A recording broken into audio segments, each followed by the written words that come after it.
New York Presbyterian Hospital ICU, 3rd floor. George Soros lies in the hospital bed. 94 years old. The lean frame from his trading days, now skeletal. Oxygen cannula in his nose. IV line in his left arm. Heart monitor showing irregular rhythm. The penetrating grey-blue eyes that once stared down central banks now clouded, unfocused, drifting between consciousness and something else. Pneumonia, the doctors said. Complications from age. Systems shutting down. They've said it before. Each time Soros recovered, defied predictions, returned to his foundation work, his political maneuvering, his constant intellectual warfare against authoritarianism. Not this time.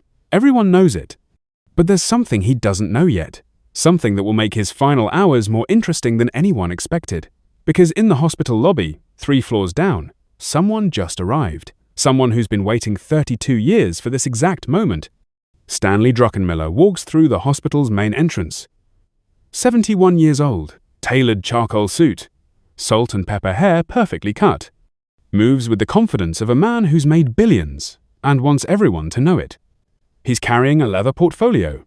Inside is a single sheet of paper, a document he's been waiting 3 decades to show George Soros. Stanley Druckenmiller is a legend, former chief strategist at Soros Fund Management, the man who executed the Bank of England trade, the man who made Soros $1 billion in a single day, the man who left Quantum Fund in 2000, claiming he could do better alone. And he did. Duquesne Capital, 30 years, average annual return of 30%, never a losing year. Closed the fund in 2010 at the peak, built his own legacy separate from Soros, or tried to. Because no matter how successful Stanley Druckenmiller became, one question followed him everywhere. Every interview, every profile, every conversation. The same question. Are you better than Soros? For 32 years, the answer was complicated. Druckenmiller's returns were higher, his consistency was better. But Soros had the philosophy. Soros had reflexivity, the framework that explained why markets move. Druckenmiller executed. Soros understood. Until now. The elevator doors open on the 3rd floor. Druckenmiller walks to room 347. Through the small window, he can see Soros. Looks smaller than he remembers. Frailer. The man who stared down the Bank of England, reduced to bones and machines. For a moment, something flickers across Druckenmiller's face. The complex emotion of watching your mentor die. The man who taught you everything. The man you spent 3 decades trying to surpass. The man whose shadow you could never quite escape. He pushes the door open. Soros's eyes are closed, breathing shallow. Druckenmiller walks to the bedside, sets his portfolio on the chair, just stands there, watching, remembering.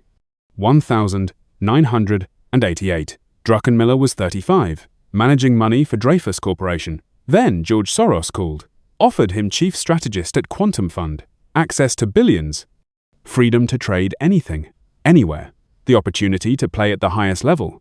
Best decision of his life, worst decision of his life, both true simultaneously. Working for Soros was unlike anything Druckenmiller experienced before. Soros had this theory. Reflexivity. Markets aren't just passive observers of reality. Markets create reality. Participant bias shapes outcomes, which then shapes participant bias. Feedback loops, self-fulfilling prophecies. It was brilliant, and Druckenmiller absorbed it. Became one of the best macro traders in history because Soros taught him to see what others missed. September 1992. The trade that changed everything. Britain defending the pound's peg to the European exchange rate mechanism. Unsustainable fundamentals. Soros saw the setup. Druckenmiller executed. They went short $10 billion worth of sterling. Black Wednesday. Britain spent £27 billion defending the peg. Failed. Sterling crashed. Soros made over $1 billion. Druckenmiller executed the trade, but Soros got the credit. The man who broke the Bank of England. Druckenmiller didn't mind. Not then. But the question started. Every article. You executed the trade, but it was Soros's idea, right? 8 years later, Druckenmiller left. Started Duquesne Capital. 30 years of spectacular returns. Built his own fortress of wealth and reputation. But the question never stopped. Are you as good as Soros? The man in the hospital bed stirs. Eyes flutter open. See Druckenmiller standing there. Recognition flickers. Soros's voice comes out barely above a whisper. Stanley. Druckenmiller nods. Stands there like he's delivering a presentation. Like they're back in the Quantum Fund office, debating positions, testing theories. George, Druckenmiller says. I came to tell you something. He picks up his portfolio, opens it, takes out the single sheet of paper, holds it where Soros can see. Total returns. Duquesne Capital, 1,981 to 2010, 30 years. Average annual return, 30%. No losing years, not one. He pauses, then continues. Quantum Fund, 1,973 to 2000, 27 years under your direct management. Average annual return, 20%. 4 losing years. Soros doesn't react, just watches, breathes, waits. Druckenmiller leans in slightly. His voice carries something that's been building for 32 years. Every interview, George. Every single one. For 30 years. Same question. Are you as good as Soros? Did Soros teach you everything? Could you have done it without Soros? His jaw tightens. I spent 3 decades proving I could. Proving I was better. Higher returns. Better consistency. Superior risk management. He straightens. Looks down at Soros. I came here to tell you something I've waited 32 years to say. Soros's eyes lock on Druckenmiller. Fully present. Fully aware. Druckenmiller takes a breath. Says the words he's rehearsed 1,000 times. I finally beat you. The room goes quiet. Just machines beeping. 2 men. Mentor and student. Legend and successor. Decades of market warfare compressed into this single moment. I beat you, George. The numbers prove it. 30% versus 20. No losing years versus 4. I executed the Bank of England trade. I ran Quantum Fund. I built Duquesne. I did everything you did, but I did it better. His voice isn't triumphant. It's something almost desperate, like he needs Soros to acknowledge it. For 30 years, I've lived in your shadow.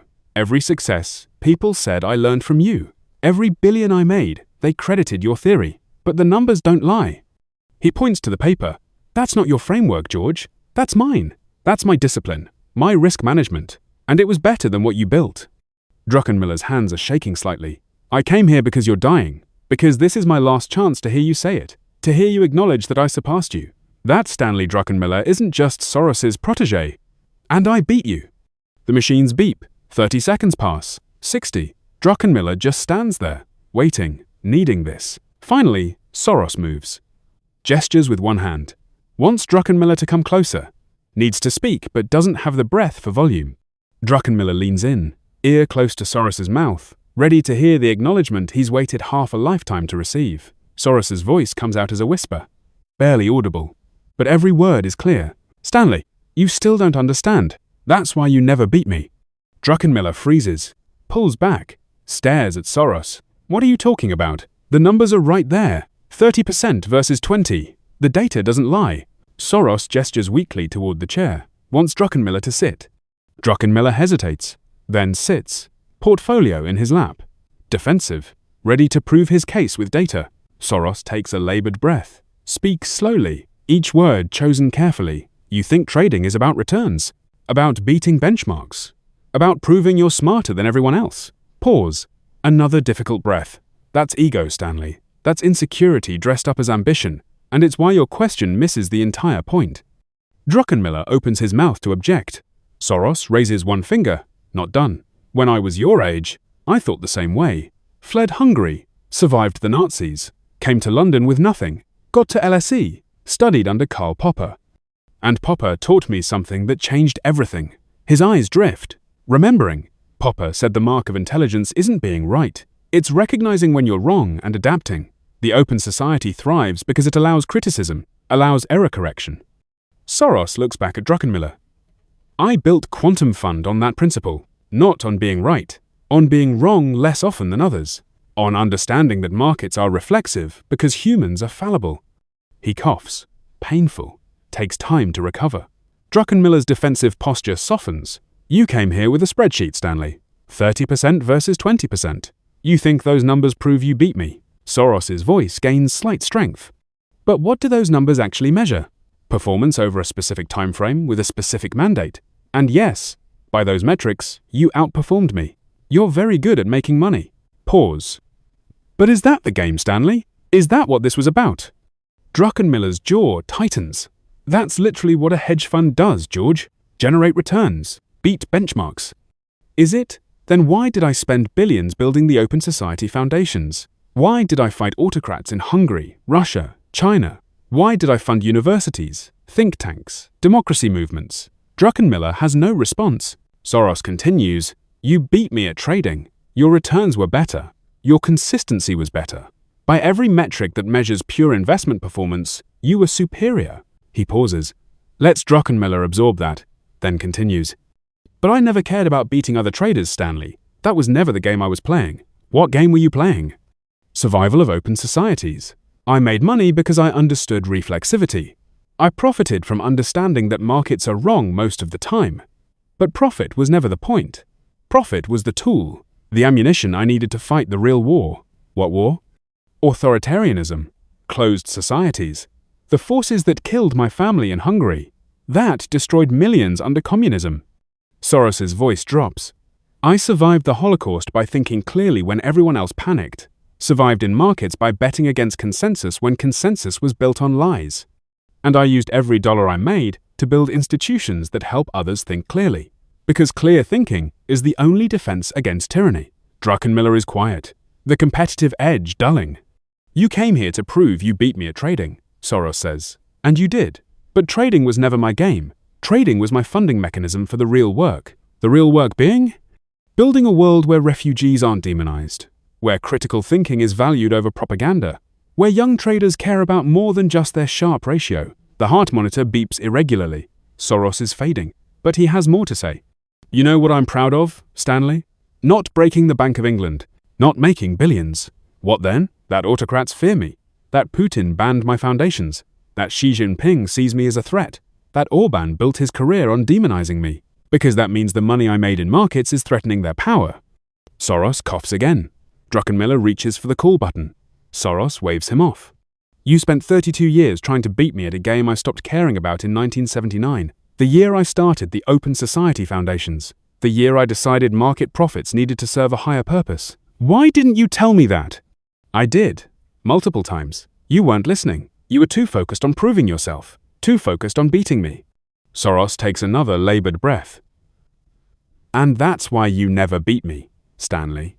Because you're still here, 32 years later, needing my validation, still measuring yourself against me." The words hit like a physical blow. Druckenmiller sits back. The portfolio slides off his lap, lands on the floor. "I built Duquesne to prove I was better than you," Druckenmiller says quietly. "Every trade, every year. It was all about being better than Soros." "I know, and you're saying that was the wrong game." "I'm saying it was a small game.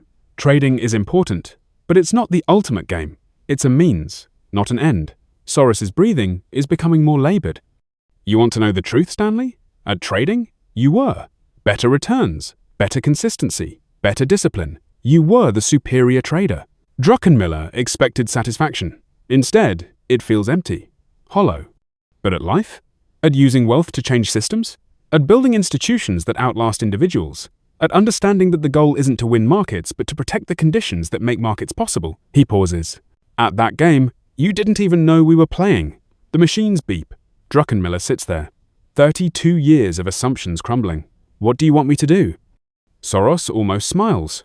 "Stop measuring yourself against me. You're 71 years old, Stanley. One of the greatest traders in history. Billions in wealth. And you're still seeking validation from your old boss. You were more than a boss. I was your mentor. And that's why you need to let it go. Find your own game, your own purpose, your own answer to the question, what do I do with this wealth?" Druckenmiller is quiet. Then, "I give to charity, educational initiatives, policy research."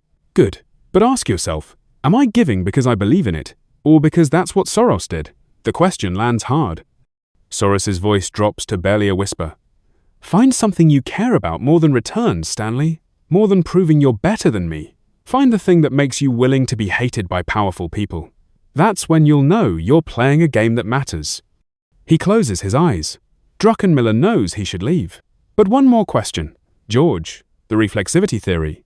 Did you develop that just for trading?" Soros's eyes open slightly. "No. I developed it to understand how false narratives gain power, how boom-bust cycles work in politics, not just markets. Trading was just proof of concept."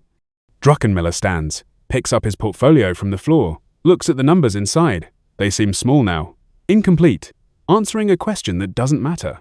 He sets the portfolio on the chair, leaves it there. Thank you, George, for everything. Soros's voice is barely audible. Thank you for coming here.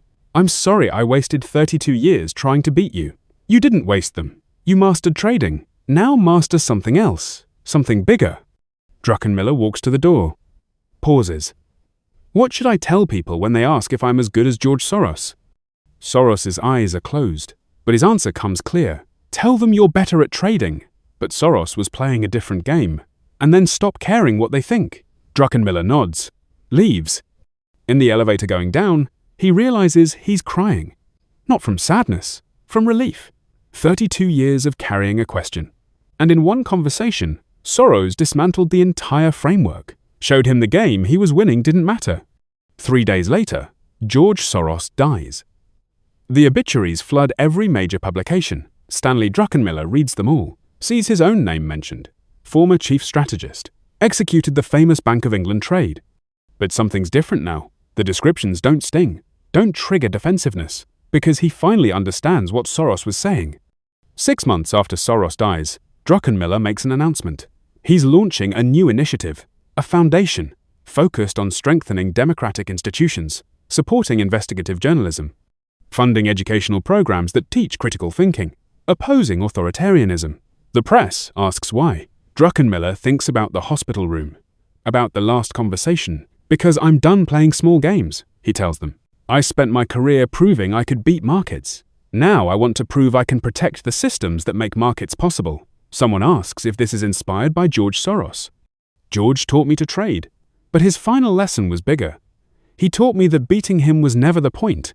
The point was finding what I care about enough to be hated for. The reporter presses, so you're following in Soros's footsteps? No, I'm walking my own path. George showed me that's what matters. Not beating him, finding my own game. Stanley Druckenmiller beat George Soros at trading. The numbers prove it.